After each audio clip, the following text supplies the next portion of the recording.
오늘 우리에게 주시는 하나님의 말씀은 출애굽기 6장 14절부터 27절까지의 말씀입니다. 출애굽기 6장 14절부터 27절까지를 함께 합독하도록 하겠습니다.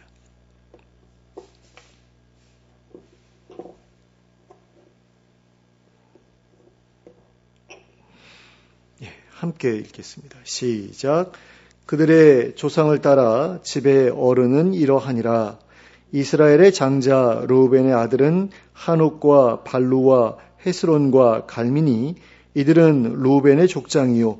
시므온의 아들들은 여무엘과 야민과 오핫과 야긴과 소할과 가나안 여인의 아들 사울이니, 이들은 시므온의 가족이요. 레위의 아들들의 이름은 그들의 족보대로 이러하니 게르손과 고핫과 무라리요. 레위의 나이는 137세였으며 게르손의 아들들은 그들의 가족대로 림니와 시므이요. 고핫의 아들들은 아므람과 이스알과 헤브론과 우시엘이요. 고핫의 나이는 133세였으며 무라리의 아들들은 마홀리와 무시니, 이들은 그들의 족보대로 레위의 족장이요. 아므람은 그들의 아버지의 누이 요게벳을 아내로 맞이하였고 그는 아론과 모세를 낳았으며 아므람의 나이는 137세였으며 이스알의 아들들은 고라와 네벡과 시그리요. 우시엘의 아들들은 미사엘과 엘사반과 시드리요. 아론은 암미나답의 딸 나손의 누이 엘리세바를 아내로 맞이하였고 그는 나답과 아비후와 엘르아살과 이다마를 낳았으며 고라의 아들들은 아실과 엘가나와 아비아삽이니, 이들은 고라 사람의 족장이요.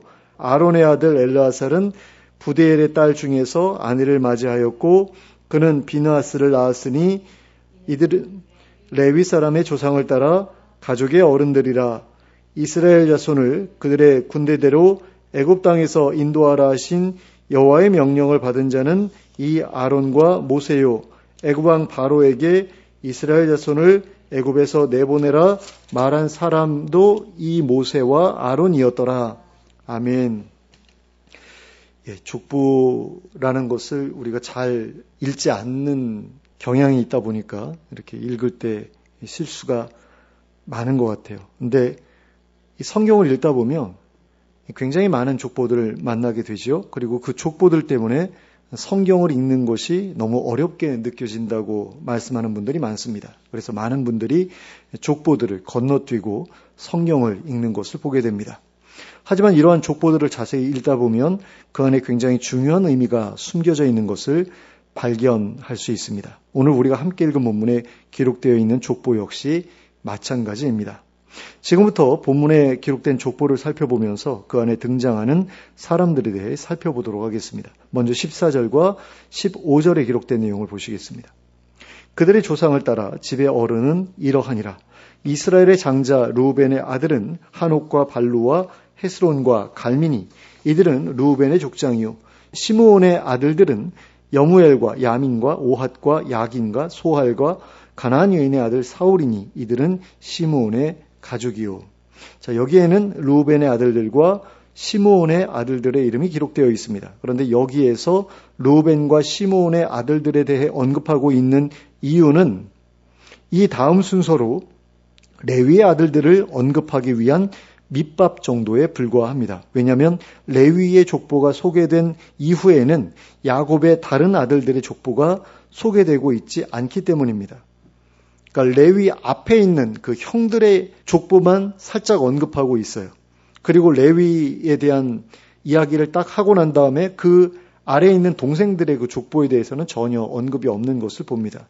그러니까 르우벤과 시므온의 아들들이 소개된 것은 그냥 레위에 대해서 소개하기 전에 그냥 어떤 서론격 아니면 그냥 밑밥 정도, 요 정도밖에 안 되는 그런 의미를 가지고 있다는 겁니다. 그래서 본문에서 소개하고 싶어하는 내용은 오직 레위의 후손들에 관한 내용뿐이라는 사실을 알 수 있게 됩니다. 이제 16절을 함께 보시겠습니다. 레위의 아들들의 이름은 그들의 족보대로 이러하니 게르손과 고핫과 무라리요. 레위의 나이는 137세였으며 여기에는 레위의 세 아들의 이름, 즉 게르손과 고핫과 무랄이라는 이름이 소개되어 있습니다. 그리고 레위의 나이가 137세였다는 사실도 여기에 기록되어 있는 것을 보게 됩니다. 그런데 여기에서 나이라고 기록되어 있는 것은 그의 향년을 의미합니다. 그러니까 그가 137세까지 살았다는 것을 의미한다는 말입니다. 그리고 그의 향년이 137세였다는 것을 보면 그가 그의 아버지 야곱보다 10년을 덜 살았다는 사실을 알 수 있습니다. 그래도 장수를 했다고 할 만한 나이에 죽었다는 것을 알 수 있죠. 그 다음으로는 17절부터 19절까지 말씀을 보시겠습니다. 게르손의 아들들은 그들의 가족대로 림니와 시므이요, 고핫의 아들들은 아므람과 이스알과 헤브론과 우시엘이요. 고핫의 나이는 133세였으며 무라리의 아들들은 마흘리와 무시니, 이들은 그들의 족보대로 레위의 족장이요. 여기에는 레위의 세 아들인 게르손과 고핫과 무라리의 아들들의 이름이 기록되어 있습니다. 그런데 이 세 아들 중에서 유일하게 고핫의 향년이 133세였다고 기록되어 있는 것을 보게 됩니다. 그리고 우리는 이러한 기록을 통해 레위의 세 아들들 중에서도 고핫이라는 인물이 굉장히 중요한 인물이거나 아니면 고핫의 아들들 중에 매우 중요한 인물이 있겠구나 하는 것을 알 수 있게 됩니다. 그리고 다음 구절의 내용을 통해 그 사실을 확인할 수 있게 됩니다. 20절 말씀을 보시겠습니다. 아므람은 그들의 아버지의 누이 요게벳을 아내로 맞이하였고 그는 아론과 모세를 낳았으며 아므람의 나이는 137세였으며 여기에서는 고핫의 장남인 아므람의 면면에 대해 기록하고 있는 것을 볼 수 있습니다. 이 내용을 통해 그의 아내가 자기 아버지의 누이, 즉 그의 고모였다는 사실과 그가 자신의 아내를 통해 아론과 모세를 낳았다는 사실을 알 수 있게 됩니다. 그리고 아므람의 향년이 그의 증조부인 레위와 똑같이 137세였다는 사실을 알 수 있게 됩니다. 또한 우리는 이 내용을 통해 레위의 아들 중에서도 고핫에 대해서 그리고 고핫의 아들 중에서도 아므람에 대해서 특별히 자세하게 언급하고 있는 이유를 알 수 있게 됩니다. 그 이유는 아므람이 아론과 모세의 아버지였기 때문이라고 할 수 있습니다. 이스라엘 백성들은 아론과 모세를 통해 애굽에서 풀려날 수 있었습니다. 그래서 아론과 모세로 인해 그의 아버지와 할아버지와 증조 할아버지까지 이 족보 안에서 특별한 대우를 받고 있는 것입니다. 그들의 향년에 관해 기록하고 있다는 점이 바로 그들을 특별히 이 족보에서 대우하고 있다는 증거라고 할 수 있습니다. 그런데 아므람과 아론의 경우에는 그 아내에 대해서까지 언급하고 있는 것을 볼 수 있습니다. 이 점에 대해서도 특별히 관심을 가지고 보셨으면 좋겠습니다. 자, 그 다음으로는 21절과 22절 말씀을 함께 보시겠습니다. 이스알의 아들들은 고라와 네벡과 시그리요, 우시엘의 아들들은 미사엘과 엘사반과 시드리요. 자, 여기에서는 아므람의 동생들인 이스알과 우시엘의 아들들의 이름을 소개하고 있습니다. 하지만 앞서 살펴보았던 18절에는 아므람의 형제 가운데 헤브론이라는 형제도 있었다고 기록하고 있는 것을 볼 수 있습니다. 그런데 여기에는 그 형제의 이름이 등장하지 않고 있죠. 그것을 보면 헤브론이라는 사람은 혼인을 하지 못했거나 아니면 혼인을 했더라도 후손을 남기지 못하고 세상을 떠났을 것으로 보입니다. 그러면 이스알과 우시엘의 아들들의 이름은 무슨 이유로 여기에 기록된 것일까요? 일단은 그들이 아론과 모세의 사촌 형제들이었기 때문이었을 것이라고 생각해 볼 수 있습니다. 그러니까 아론과 모세와 동시대를 살았던 사람들이고 출애굽 과정을 같이 했기 때문에 여기에 그 이름을 기록했을 것이다 라고 볼 수 있다라는 겁니다. 그러나 그들의 이름이 여기에 기록된 이유는 그것만이 전부가 아니었습니다. 그에 관해서는 뒤에 이어지는 내용에서 확인하도록 하겠습니다. 그 다음으로는 23절 말씀을 함께 보시겠습니다. 아론은 암미나답의 딸 나손의 누이 엘리세바를 아내로 맞이하였고 그는 나답과 아비후와 엘르아살과 이다말을 낳았으며 여기에서는 아므람의 맏아들인 아론의 아들들을 소개하고 있습니다. 그리고 앞에서 아므람의 아내를 소개했던 것과 마찬가지로 여기에서도 아론의 아내를 소개하고 있는 것을 볼 수 있습니다. 남편이 중요한 인물이 됨으로써 그의 아내까지도 족보에서 특별한 대우를 받게 된 예라고 할 수 있겠습니다. 그 다음으로는 24절 말씀을 함께 보시겠습니다. 고라의 아들들은 아실과 엘가나와 아비아삽이니 이들은 고라 사람의 족장이요. 자, 여기에서는 이스라엘에 맏아들인 고라의 아들들을 소개하고 있습니다. 앞에서도 말씀드렸지만 이 족보에 이스라엘의 아들들이 기록되어 있는 이유는 그들이 아론과 모세의 사촌 형제였기 때문이라고 하였습니다. 그런데 이 족보에서 그들에 대한 내용을 상세하게 다루고 있는 진짜 이유는 그들이 광야에서 모세와 아론의 권위에 도전했다가 하나님의 진노를 받았던 사람들이었기 때문입니다. 그들의 이름이 이 족보에 기록된 이유는 그 불명예스러운 일에 연루되었다는 그 이유 때문이었다라는 것입니다. 그 다음으로는 25절 말씀을 함께 보시겠습니다. 아론의 아들 엘르아살은 부디엘의 딸 중에서 아내를 맞이하였고 그는 비느하스를 낳았으니 이들은 레위 사람의 조상을 따라 가족의 어른들이라. 여기에서는 아론의 아들들 중에서도 세 번째 아들인 엘르아살과 그의 가족들에 대한 내용이 소개되어 있습니다.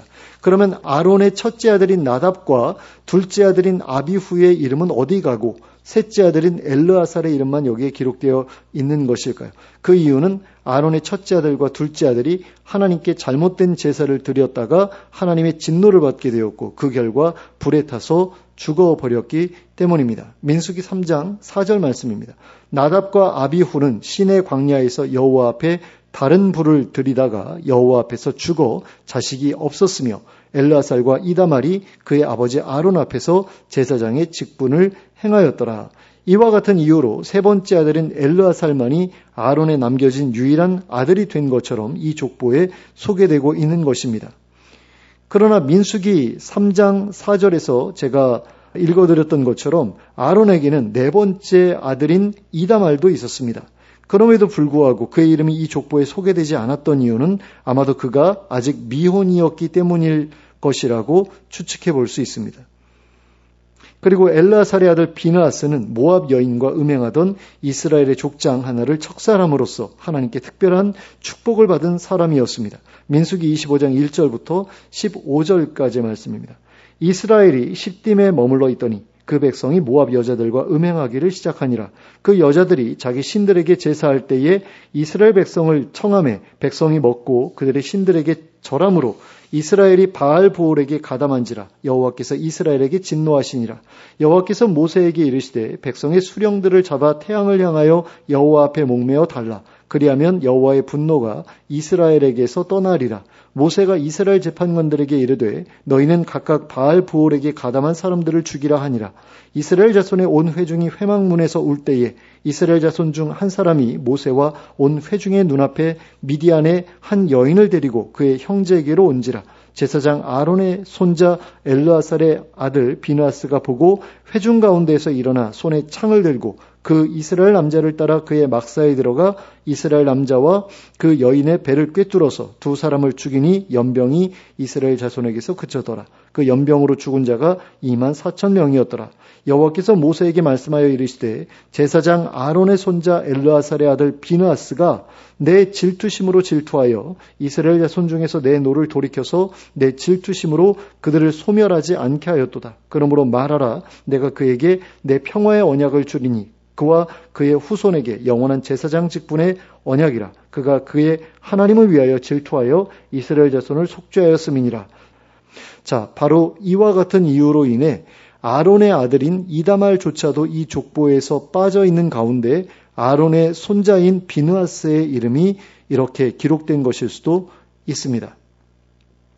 그 다음으로는 26절과 27절의 말씀입니다. 이스라엘 자손을 그들의 군대대로 애굽 땅에서 인도하라 하신 하나님의 명령을 받은 자는 이 아론과 모세요. 애굽 왕 바로에게 이스라엘 자손을 애굽에서 내보내라 말한 사람도 이 모세와 아론이었더라.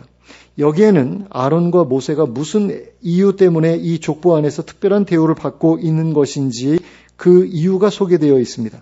첫째는 하나님께서 그들에게 이스라엘 자손을 애굽 땅에서 인도하여 내라고 명령하셨기 때문이라고 하였습니다. 그리고 둘째는 하나님의 명령에 따라 애굽 왕 바로 앞에 나아가 이스라엘 자손을 애굽에서 내보내라고 말했기 때문이라고 하였습니다.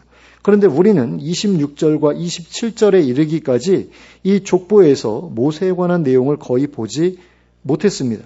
아예 모세에 관해 다루지 않고 있는 것처럼 보일 정도였습니다. 그러면 그 이유는 무엇 때문이었을까요? 그것은 출애굽기 1장부터 5장까지 기록된 내용만으로도 모세에 대한 정보를 얻기에 차고 넘치기 때문입니다. 그래서 굳이 모세에 관한 이야기를 반복해서 소개하지 않은 것이라고 할 수 있습니다.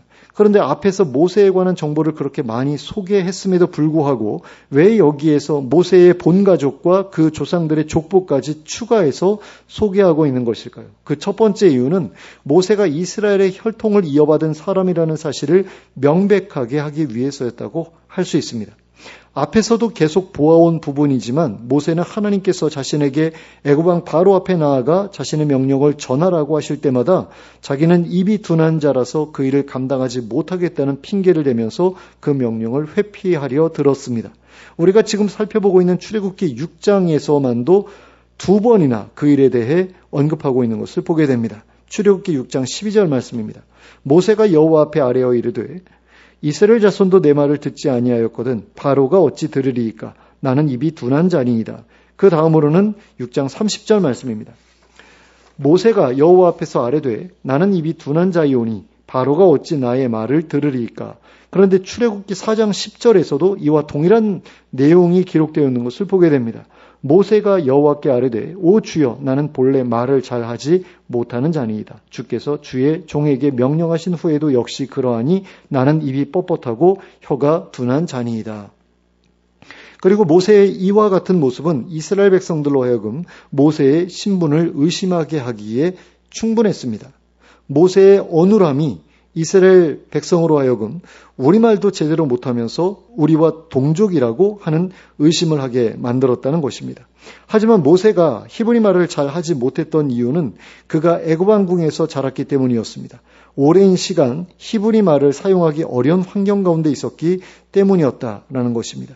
그래서 모세에 대한 오해를 풀어주기 위해서라도 모세의 족보에 관한 구체적인 정보가 공개되어야 했던 것입니다. 그리고 하나님께서 아론과 모세의 족보를 여기에 소개하신 두 번째 이유는 하나님께서 레위의 후손들을 얼마나 귀하게 사용하셨는지를 보여주시기 위해서였다고 할 수 있습니다. 하나님께서는 이스라엘 자손들을 구원하시기 위해 르우벤이나 시므온의 후손이 아니라 레위의 후손들을 사용하셨습니다. 그런데 하나님께서 그렇게 레위의 후손들을 사용해서 이스라엘 자손들을 구원하신 이유는 레위가 그의 형들인 르우벤이나 시므온보다 더 훌륭한 사람이었기 때문이 아니었습니다. 오히려 레위는 시므온과 함께 야곱의 저주를 받았던 아들이었습니다. 창세기 49장 5절부터 7절까지의 말씀입니다. 시므온과 레위는 형제요 그들의 칼은 폭력의 도구로다. 내 호나 그들의 모의에 상관하지 말지어다. 내 영광아 그의 집회에 참여하지 말지어다. 그들이 그들의 분노대로 사람을 죽이고 그들의 혈기대로 소의 발목 힘줄을 끊었음이로다. 그 노여움이 혹독하니 저주를 받을 것이요 분기가 맹렬하니 저주를 받을 것이라. 내가 그들을 야곱 중에서 나누며 이스라엘 중에서 흩으리로다. 그런데 왜 하나님께서 레위와 그의 후손들을 선택하셔서 이스라엘 백성들을 구원하려 하셨던 것일까요? 그 이유는 그와 같이 과거에 하나님께 저주받은 일이 있었던 사람들까지도 하나님께서 귀하게 여기시고 기꺼이 사용하신다는 사실을 세상에 보여주시기 위해서였습니다. 그리고 이것은 하나님께서 레위를 그리고 그의 후손인 모세를 선택하신 이유에 대한 설명일 뿐만 아니라 이스라엘 자손들을 택하신 이유에 대한 설명이라고도 할 수 있습니다. 신명기 7장 6절부터 8절까지의 말씀입니다. 너는 여호와 내 하나님의 성민이라. 내 하나님 여호와께서 지상 만민 중에서 너를 자기 기업의 백성으로 택하셨나니 여호와께서 너희를 기뻐하시고 너희를 택하심은 너희가 다른 민족보다 수효가 많기 때문이 아니니라. 너희는 오히려 모든 민족 중에 가장 적으니라. 여호와께서 다만 너희를 사랑하심으로 말미암아 또는 너희의 조상들에게 하신 맹세를 지키려 하심으로 말미암아 자기의 권능의 손으로 너희를 인도하여 내시되 너희를 그 종되었던 집에서 애굽 왕 바로의 손에서 속량하셨나니. 여기에서 볼 수 있듯이 하나님께서 이스라엘을 택하셨던 이유는 그저 하나님께서 그들을 사랑하셨기 때문이었습니다. 그것은 하나님께서 레위를 선택하시는 데 있어서도 마찬가지였고 고핫과 아므람을 선택하시는 데 있어서도 마찬가지였고 또 아론과 모세를 선택하시는 데 있어서도 마찬가지였습니다. 하나님의 주권적인 결정에 따라 레위가 선택되었고 고앗이 선택되었고 아므람이 선택되었고 모세와 아론이 선택되었다라는 것입니다. 앞에서도 살펴보았지만 그들이 하나님께 선택되었던 이유는 그들의 특별함 때문이 아니었습니다. 그들은 다른 형제들보다 더 특별한 것이 있었던 사람들이 아니었습니다. 하지만 그들은 그렇게 하나님의 선택을 받음으로써 아주 특별해졌습니다. 그리고 하나님께 선택받은 그들로 인해 그들의 조상과 그들의 아내와 그들의 자녀들까지도 특별해졌습니다. 그래서 이렇게 영광스러운 족보에 이름을 올릴 기회를 얻을 수 있었습니다. 하나님께서 우리를 택하신 이유도 이와 마찬가지라고 할 수 있습니다. 하나님께서 우리를 택하신 이유는 우리가 다른 사람들보다 더 특별해서가 아닙니다. 우리가 남들보다 더 똑똑하다고 하더라도 그것은 하나님께서 우리를 남들보다 더 똑똑하게 해주셨기 때문에 그리 된 것이지 우리 스스로 똑똑해졌기 때문이 아닙니다. 우리가 엄마 뱃속에 있으면서 나는 똑똑하게 태어나야지 라고 결심했기 때문에 우리가 똑똑하게 태어난 것이 아니다라는 겁니다. 또 우리가 남들보다 부자가 되었다고 하더라도 그것 역시 하나님께서 우리를 남들보다 부자가 되게 해주셨기 때문이지 우리가 다른 사람들보다 더 열심히 노력했기 때문이 아닙니다. 우리보다 더 열심히 노력했던 사람들도 우리보다 더 가난하게 사는 경우가 많기 때문입니다. 그러므로 우리는 우리 자신을 다른 사람들보다 더 특별한 존재라고 착각하지 말아야 합니다. 우리가 자랑하는 우리의 지능이나 우리의 신분이나 우리의 재산은 하나님께서 주신 것입니다. 그래서 하나님께서 원하시면 언제든지 거두어 가실 수 있는 것들입니다. 우리의 건강도 또 우리의 인맥도 우리의 영향력도 다 마찬가지입니다. 그것들도 하나님께서 거두어 드리려고 하시면 언제든지 거두어 드리실 수 있는 것들일 뿐입니다. 그러므로 우리는 우리에게 있는 것들을 자랑하지 말아야 합니다. 우리가 자랑해야 할 것은 오직 하나님께서 우리의 하나님이시라는 사실입니다. 그 하나님께서 우리를 택하셨다는 그 사실 한 가지만이 우리가 자랑할 수 있는 것입니다. 하나님께서 우리를 택하셨기 때문에 그래서 우리가 하나님과 관계에 맺고 있기 때문에 우리는 특별할 수 있는 것입니다. 하나님께서 우리를 택하셨기 때문에 우리는 하나님 나라에서 영원히 복된 삶을 살아갈 수 있게 된 것입니다. 하나님께서 우리를 택하셨기 때문에 우리와 우리의 집이 하나님의 구원을 얻게 된 것입니다. 우리가 잘났기 때문에 하나님의 택하심을 받았고 하나님의 구원을 받았고 하나님 나라에서 살아갈 수 있게 된 것이 아니라는 것입니다. 그렇기 때문에 우리가 하나님을 떠나게 되면 우리의 특별함은 모두 사라지게 될 것입니다. 우리가 하나님을 떠나면 우리를 특별하게 해주던 모든 것들도 떠나버리게 될 것입니다. 하나님의 택하심이 우리를 특별하게 하는 것이지 우리가 특별해서 하나님께서 우리를 택하신 것이 아니기 때문입니다. 그러므로 하나님 앞에서 늘 겸손함을 잃지 않는 우리가 될 수 있길 바랍니다. 그리고 이 세상의 그 무엇보다 하나님과의 관계를 소중히 여기는 여러분들이 되시기 바랍니다. 그리하여 우리를 특별하게 해주시는 하나님을 절대로 떠나지 않는 우리가 될 수 있길 바랍니다. 또한 우리를 특별하게 해주시는 그 하나님을 우리의 삶에서 절대로 소홀히 하지 않는 우리가 될 수 있기를 예수 그리스도의 이름으로 축원합니다. 함께 기도하겠습니다. 사랑과 은혜가 풍성하신 하나님 아버지, 저희를 하나님의 자녀로 선택해 주시고 죄와 사망의 굴레에서 구원해 주시고 또 하나님 나라에서 영원히 복된 삶을 살아갈 기회를 누리게 해 주심을 감사합니다. 저희가 하나님께 선택받은 이유가 저희의 잘남 때문이 아니라는 사실을 늘 잊지 않게 하여 주시옵소서. 그리고 저희가 하나님께 특별한 대우를 받을 수 있는 이유가 오직 하나님의 택하심과 하나님과 관계에 맺고 있기 때문이라는 사실을 잊지 않게 하여 주시옵소서. 그리하여 늘 하나님 앞에서 겸손하게 하여 주시고 다른 이들 앞에서 교만하지 않게 하여 주시옵소서. 그리고 저희의 삶이 절대로 하나님을 떠나지 않게 하시고 저희의 삶 속에서 하나님을 소홀히 하는 일이 없도록 하여 주시옵소서. 예수 그리스도의 이름으로 기도하였습니다. 아멘.